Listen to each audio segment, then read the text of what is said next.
From the very beginning, religious belief has rested heavily on one idea, that when God makes a promise, reality eventually bends to it. The Bible records these promises with confidence, often presenting them as direct declarations from God Himself. Believers are taught that these promises are certain, unchanging, and guaranteed. They are encouraged to wait patiently, to trust the process, and to silence doubt. But there is a problem that many people quietly encounter and are never taught how to address. Sometimes the waiting never ends. Sometimes history moves forward without delivering what was promised. And when that happens, believers are rarely invited to ask whether the promise itself may be the issue. Most people do not notice this at first because they are not supposed to. Religion does not survive by encouraging critical reading. It survives by encouraging trust. Trust in tradition, trust in authority, trust in interpretations handed down over generations. From an early stage, believers are trained not to read sacred texts independently, but through a framework already provided for them. Difficult passages are pre-explained, contradictions are softened, failed expectations are reframed as mysteries. Over time, this conditioning becomes invisible, and the believer assumes that the answers have always been there. What they are not told is that many of those answers were created only after the promises failed. There is something uniquely destabilizing about a failed promise. Moral contradictions can be debated. Violent passages can be contextualized. Even historical errors can be minimized. But a promise creates expectation. It shapes behavior, belief, and identity. When a promise is made in clear terms and tied to real-world outcomes, people organize their lives around it. They wait, they hope, they sacrifice. When the promise does not come to pass, the disappointment does not simply disappear. Lingers, often redirected inward as guilt, doubt, or shame. Religious institutions understand this danger very well, which is why they devote so much effort to redefining promises rather than admitting failure. This pattern is not new, and it is not a product of modern skepticism. Long before contemporary debates about religion, one thinker noticed this structure with unsettling clarity. His name was Baruch Spinoza, and his story is essential to understanding why the questions we are about to ask still feel dangerous today. Spinoza was born in 1632 in Amsterdam to a family of Portuguese Jews who had fled religious persecution during the Inquisition. His community knew firsthand what it meant to suffer for belief. They had survived by obedience, silence, and strict loyalty to tradition. For them, questioning sacred texts was not an intellectual exercise. It was a threat to survival. Religion was not merely spiritual. It was social, political, and existential. Within this environment, Spinoza received a rigorous education in scripture, language, and theology. He was expected to become a respected scholar within the community, someone who would preserve and defend its beliefs. At first, Spinoza did exactly what he was taught to do. He read the texts deeply and carefully. Unlike others, he did not stop where interpretation usually begins. He did not rush to harmonize difficult passages or assume that contradictions only appeared on the surface. Instead, he asked whether the claims made by the text matched what actually happened in history. This approach may sound obvious, even reasonable, but in a religious context it was revolutionary. Sacred texts were not meant to be tested against reality. Reality was meant to be interpreted through them. As Spinoza continued reading, he noticed something that would change the course of his life. The Bible makes very specific promises. It promises land, victory, restoration, divine intervention, and future events tied to particular generations or timeframes. These promises are written as if the authors expected them to be fulfilled within observable history, not in an abstract or symbolic sense. Yet when Spinoza compared these promises to historical outcomes, he found a troubling gap.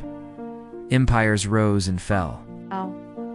Generations passed away. The world continued largely unchanged. The promised outcomes either did not occur at all or occurred in ways that did not match the original declarations. What disturbed Spinoza most was not simply that promises failed, but how those failures were handled. Instead of acknowledging that a promise had not come true, later interpreters redefined what the promise was supposed to mean. If a prophecy did not materialize, it was said to be symbolic. If a timeline expired, it was reinterpreted. If a promise failed outright, it was labeled conditional, even when the text did not present it that way. These explanations always appeared after the fact. They were not part of the original message. They were solutions designed to protect authority, not to clarify truth. Spinoza refused to participate in this process.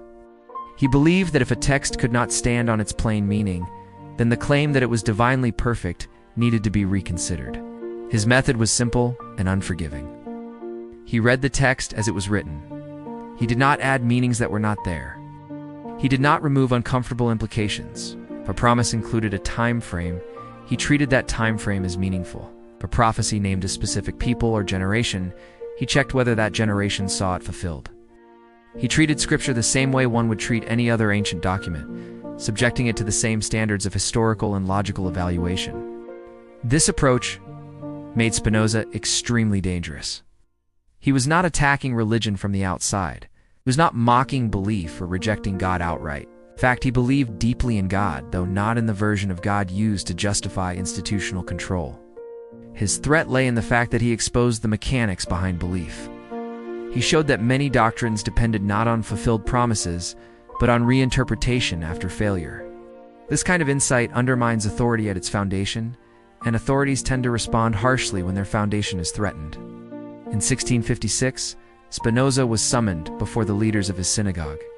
Initially, they attempted persuasion.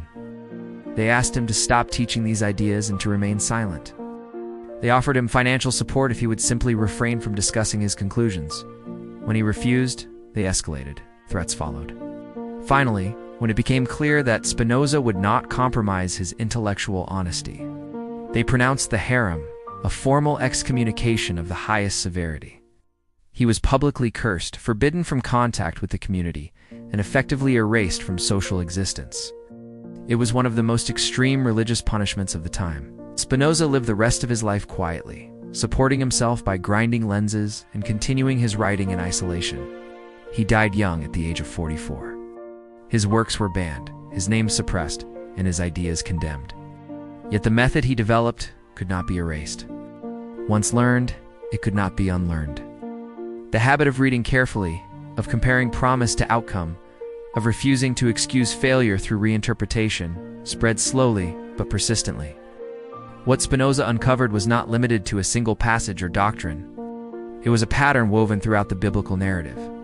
Promises were often made with urgency, framed as imminent or near at hand. It is no longer about distant descendants or undefined timelines.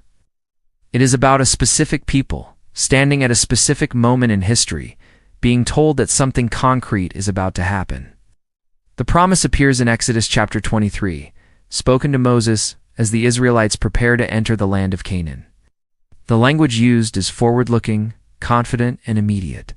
It is not framed as symbolic, nor is it presented as something that might occur far beyond the horizon of the people listening. God declares that he will set Israel's borders from the Red Sea to the Sea of the Philistines, and from the wilderness to the Euphrates. He says he will give the inhabitants of the land into Israel's hand, and that they will drive them out. The verbs matter here. I will give, I will set. You shall drive them out. This is not phrased as a vague spiritual promise or an abstract theological concept. It is a military and territorial assurance directed at a people who believe they are about to act on it. The implication is unmistakable. The conquest generation will succeed and the land will be secured. This promise is especially important because it removes the ability to indefinitely postpone fulfillment. The Israelites standing at Sinai, along with their children, are the ones expected to see this promise realized. The text does not suggest a delay of centuries. It does not warn of repeated failure. It presents a clear expectation that the land will be taken and that the existing inhabitants will be driven out. This is precisely the kind of promise that should leave a clear historical footprint if it came true. When we turn to the biblical narrative that follows, however, the outcome is impossible to ignore. The very next book after Joshua, the book of Judges, opens with an extensive record of failure. Tribe after tribe is listed as being unable to drive out the inhabitants of their allotted territories. Judah fails to remove the people of the plains. Benjamin cannot dislodge the Jebusites from Jerusalem. Manasseh fails repeatedly. Ephraim, Zebulun, Asher, and Naphtali all leave significant populations of Canaanites in place. These are not isolated setbacks. They are systemic failures that define the early history of Israel in the land. What makes this particularly striking is that the text does not attempt to conceal these outcomes. Judges reads almost like a confession. It repeatedly states that the Israelites did not drive out the inhabitants. The reasons given are practical and human: superior military technology, fortified cities, political compromise. Whatever the reasons, the result is the same. The promise that the inhabitants would be driven out does not happen. Instead, the Israelites end up living alongside the very peoples they were promised to remove completely. This creates a serious theological tension. The promise in Exodus 23 is presented as God's action. He says he will give the inhabitants into Israel's hand. He does not say you might succeed if conditions are right, yet the narrative outcome shows that the promise does not materialize as stated. The land is only partially occupied, and the conquest remains incomplete. The Bible itself documents the gap between promise and reality without attempting to resolve it cleanly.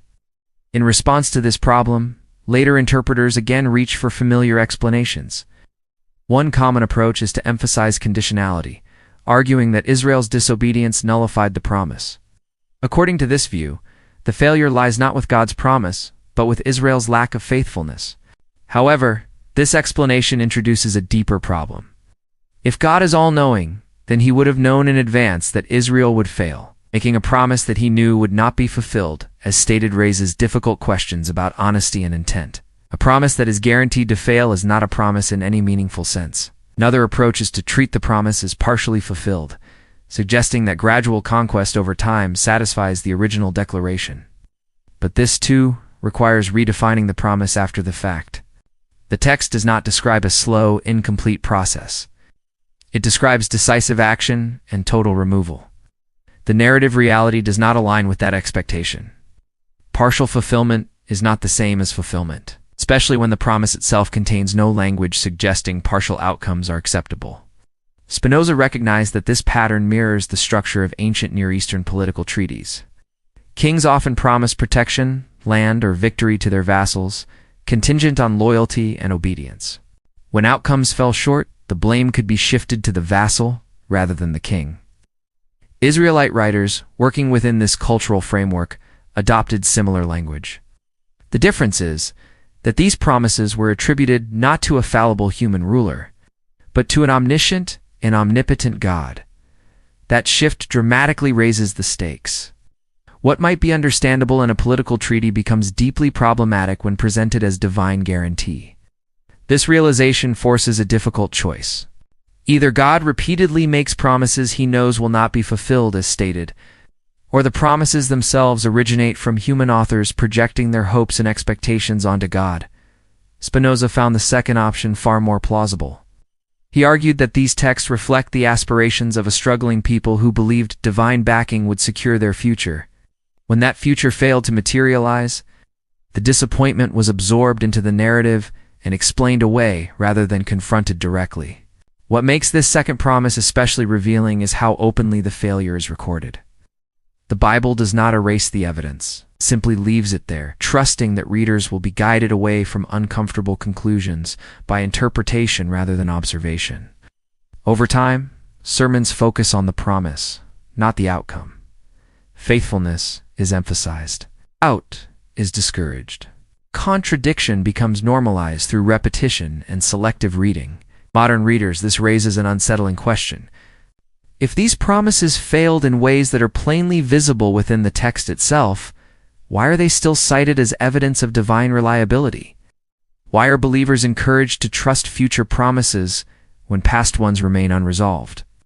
The answer lies not in theology alone, but in psychology. A system built on promises cannot afford to admit failure without risking collapse. It must reinterpret, delay, or spiritualize to survive. This brings us closer to the heart of Spinoza's insight. He understood that unfulfilled promises are not merely theological curiosities. They shape behavior. They condition people to wait rather than act, to hope rather than demand accountability. When promises fail, reinterpretation preserves authority by shifting responsibility away from the promise maker and onto the believer. Over time, this dynamic trains people to doubt themselves rather than the system. The third promise introduces a feature that makes evasion far more difficult: a clear numerical deadline. Unlike earlier promises about land or conquest, which could be stretched across generations or reframed as ongoing processes, this one specifies a fixed span of time. It appears in Jeremiah chapter 25 and concerns the Babylonian domination of Judah, according to the text. God declares that Judah and the surrounding nations will serve the king of Babylon for 70 years. After those 70 years, restoration is promised. The number is not presented as symbolic. It is stated plainly, as if it were meant to be counted. At first glance, this prophecy appears to offer reassurance during a moment of crisis. Babylon is rising to power, Jerusalem is under threat, and the people face displacement and loss. Jeremiah's message seems to provide a boundary around their suffering. Yes, there will be exile, but it will not last forever. There is an endpoint: 70 years. The specificity of the number is crucial because it gives the impression of divine precision. It suggests that history itself is being managed according to a deliberate plan. For generations, this prophecy has been held up as an example of fulfilled prediction. Apologists often point to the fall of Babylon, to the Persian king Cyrus, and the subsequent return of Jewish exiles as evidence that the prophecy came true. On the surface, this seems persuasive. Babylon falls in 539 BCE. Cyrus issues a decree allowing exiles to return around 538 BCE. The numbers appear to line up neatly, or at least close enough to be convincing. But this apparent fulfillment depends on a selective reading of both the prophecy and the historical timeline. The first problem is defining when the 70 years are supposed to begin. Jeremiah does not say 70 years from now. He says 70 years of serving the king of Babylon. That distinction matters. If the clock begins with Babylon's first assertion of dominance over Judah in 605 BCE, then 70 years would end around 535 BCE if it begins with the first major deportation in 597 BCE.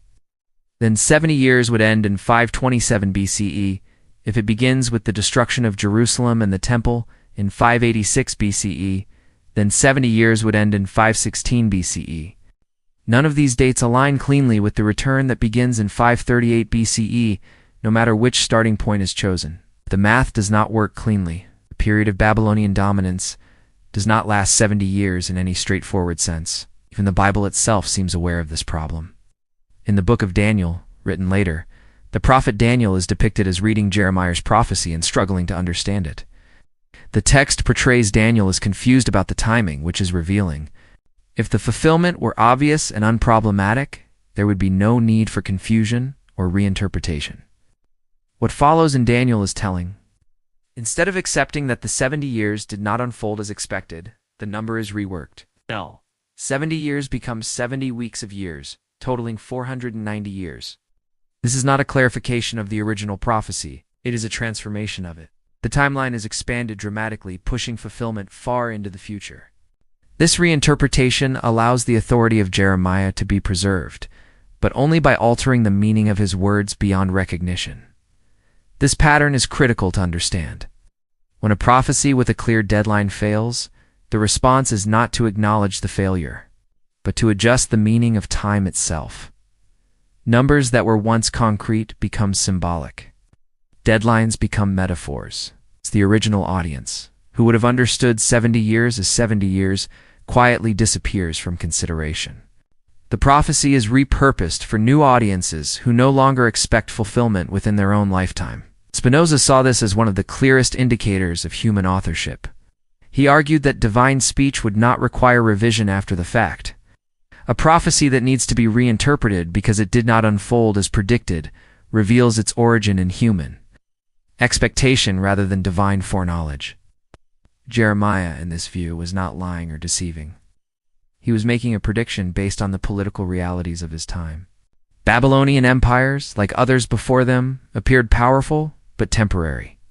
Estimating a period of 70 years would have seemed reasonable. When events unfolded differently, later writers adjusted the framework rather than questioning the prophecy's origin. This raises an uncomfortable but necessary question. If prophets can be wrong about timelines, then the claim that they speak with infallible divine authority becomes unstable. The authority of prophecy depends on its reliability. Once reinterpretation becomes standard practice, prophecy loses its predictive power and becomes a flexible narrative tool rather than a source of concrete truth. Believers are often taught that prophetic numbers are mysterious by nature, that human beings cannot fully grasp divine timing. But this explanation only arises when timing fails. When numbers appear to line up, they are celebrated as evidence of precision. When they do not, they are spiritualized. This asymmetry reveals the underlying motivation: preserving belief rather than evaluating accuracy. The 70-year prophecy is especially important because it shows how reinterpretation becomes institutionalized. Once a prophecy is reworked to fit later circumstances, that revised version becomes authoritative. Future readers encounter the reinterpretation as if it were part of the original message. The failure disappears beneath layers of explanation, and the text's original tension is forgotten.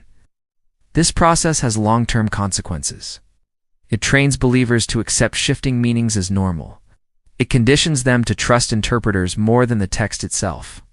Over time, the authority of the institution replaces the authority of observable reality. Spinoza recognized this as a profound danger, not only to intellectual honesty, but to moral responsibility. If words can always be redefined, then accountability dissolves. The next promise brings us to one of the most striking and often overlooked examples of prophetic certainty in the Bible. Unlike earlier cases, this prophecy is not broad or abstract, does not involve distant generations, symbolic numbers, or undefined processes. It concerns a specific city, describes its fate in detail, and presents that fate as irreversible. The prophecy appears in Ezekiel chapter 26 and is directed against the city of Tyre, a powerful Phoenician port city located on the Mediterranean coast. According to the text, God declares that Tyre will be destroyed completely, not damaged, not conquered temporarily. It's destroyed so thoroughly that it will never be rebuilt. The language is absolute. The city will be scraped bare like the top of a rock. Its stones, timber, and soil will be thrown into the sea. It will become a place for spreading fishing nets. Most importantly, the prophecy concludes with a final statement that leaves no room for reinterpretation. You shall never be rebuilt, for I am the Lord. I have spoken. The prophecy goes further by naming the primary agent of this destruction. Ezekiel explicitly states that Nebuchadnezzar, king of Babylon, will attack Tyre with horses, chariots, and a great army. This detail matters because it anchors the prophecy in a specific historical context. It is not a vague prediction of eventual decline. It is a claim about what a known ruler will accomplish. If Nebuchadnezzar fails to do what the prophecy says, the prophecy fails. There is no symbolic escape route built into the text. Historically, Nebuchadnezzar did attack Tyre. He besieged the city for many years, likely around 13. But here's the crucial detail. He did not destroy it. Tyre at that time consisted of two parts: a mainland settlement and an island city offshore. Nebuchadnezzar appears to have subdued the mainland portion, but he never conquered the island city. Tyre survived. It continued to exist, trade, and prosper long after Nebuchadnezzar's reign. Far from being scraped bare and abandoned, it remained a significant Mediterranean power. The Bible itself quietly acknowledges this failure. In Ezekiel chapter 29, written later, the prophet admits that Nebuchadnezzar received no reward from his campaign against Tyre. The siege brought him little gain. This admission is extraordinary. It is an implicit acknowledgement that the earlier prophecy did not unfold as predicted. Instead of confronting this failure directly, the text shifts the compensation. God promises to give Nebuchadnezzar Egypt instead, as payment for his efforts against Tyre. This shift is deeply revealing. It shows that the prophetic narrative is being adjusted after the fact. The original claim was not that Tyre would eventually fall at some undefined time, but that Nebuchadnezzar would destroy it completely. When this did not happen, the focus moved. The failure was reframed as a matter of insufficient reward rather than incorrect prediction. But the problem remains. Tyre was not destroyed. It was not left uninhabited. It was rebuilt, expanded, and continued to thrive. Some defenders argue that the prophecy was fulfilled centuries later when Alexander the Great conquered Tyre in 332 BCE. Alexander famously built a causeway to the island city using debris from the mainland, which is often cited as fulfillment of the imagery about throwing stones into the sea. But this explanation introduces several problems. First, the prophecy explicitly names Nebuchadnezzar as the destroyer. Alexander is not Nebuchadnezzar. Second, even after Alexander's conquest, Tyre was rebuilt and re-inhabited. It exists to this day. A city that still exists cannot logically be described as never rebuilt.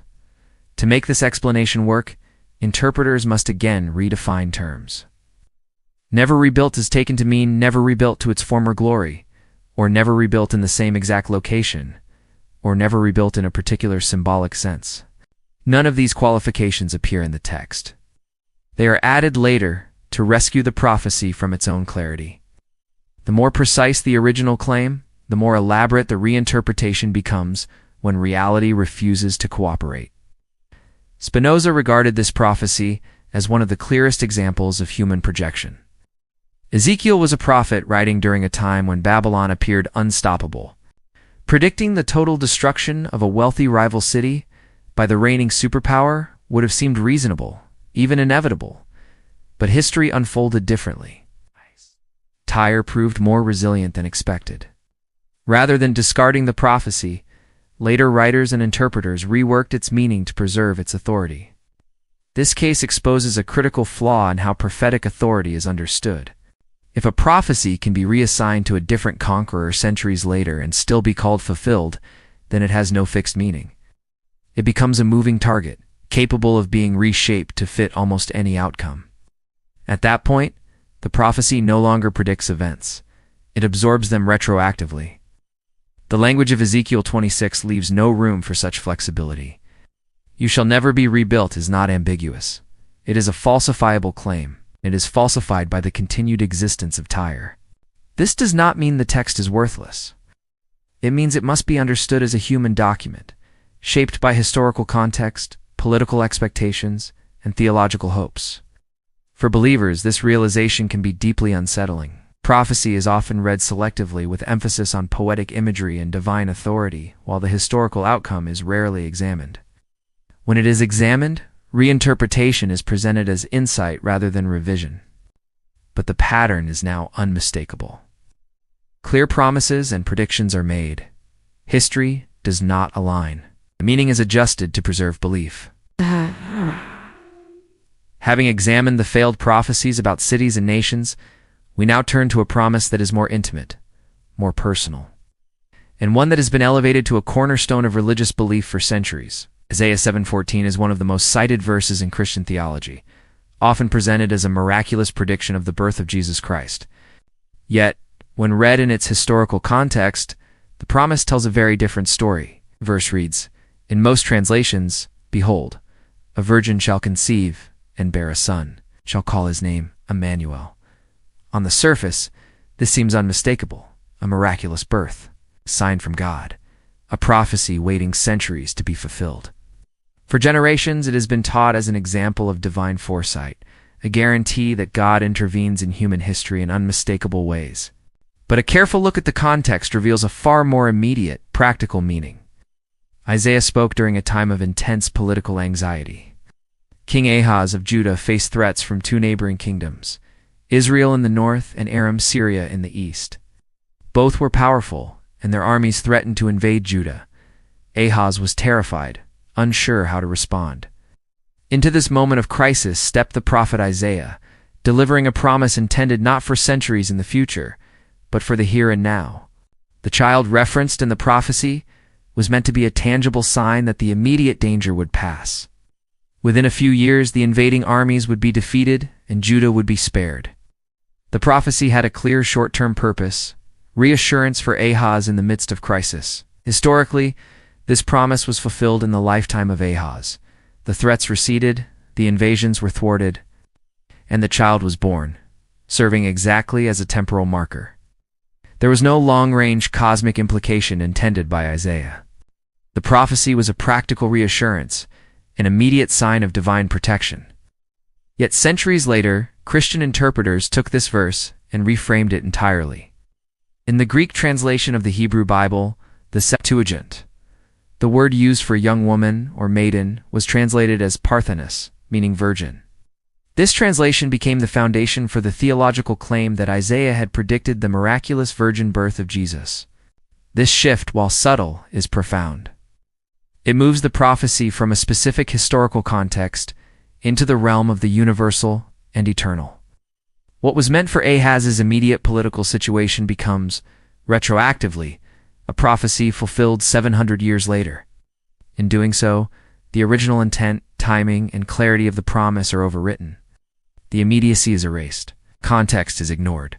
What remains is a claim presented as divine foresight, but one that only works if the original circumstances are forgotten. Spinoza recognized this pattern clearly. He understood that Isaiah's prophecy, like so many others, had been repurposed over centuries to serve theological needs rather than historical realities. The verse became a tool for validating a belief system, not a reflection of actual divine intervention across millennia. By reading the text plainly, without the overlay of later interpretations, the original meaning is far simpler and far more human. Gador, in human terms, the prophet provides signs to reassure those facing immediate threats. The miracle of timing is in the survival of Judah, not in a birth 7 centuries later. The reinterpretation of Isaiah 7:14 demonstrates a key mechanism that repeats throughout Scripture. Promises are made, and when circumstances diverge from those promises, the language is adjusted to preserve authority. The promise is never admitted as historically complete or fulfilled in its original form. Instead, meaning is stretched, recontextualized, and transformed. For centuries, believers were taught that the verse predicted the life of Jesus, yet the original text clearly shows a different purpose and time frame. This example is crucial because it reveals the human element in prophecy. Prophets did not speak in abstract metaphysical terms alone. They wrote within real historical and political contexts. Their words carried meaning for the people and situations they addressed. Over time, interpreters, motivated by faith, theology, or institutional needs, transformed these immediate messages into eternal guarantees. The original promise did not fail in its immediate context, but it was repurposed in a way that obscures the human realities behind it. As we move to the next promise, we will see a different kind of claim, one that involves the total desolation of a nation, complete with timelines, numbers, and measurable consequences. This prophecy is striking because it is both extremely specific and entirely falsifiable. It demonstrates that when precision enters a prophecy, the potential for human error and for historical contradiction becomes unavoidable. Before we continue, pause for a moment to reflect. What Isaiah 7:14 illustrates is not a failure of faith, nor a failure of prophecy in its immediate context. It shows the process by which institutions take human words, package them as divine, and adjust their meaning to preserve belief across centuries. The promises we read today are layered, filtered, and reinterpreted. If we strip away those layers and read the text plainly, we see a pattern that repeats over and over. Clear statements, concrete expectations, and the human impulse to adjust reality to fit belief when the world does not cooperate.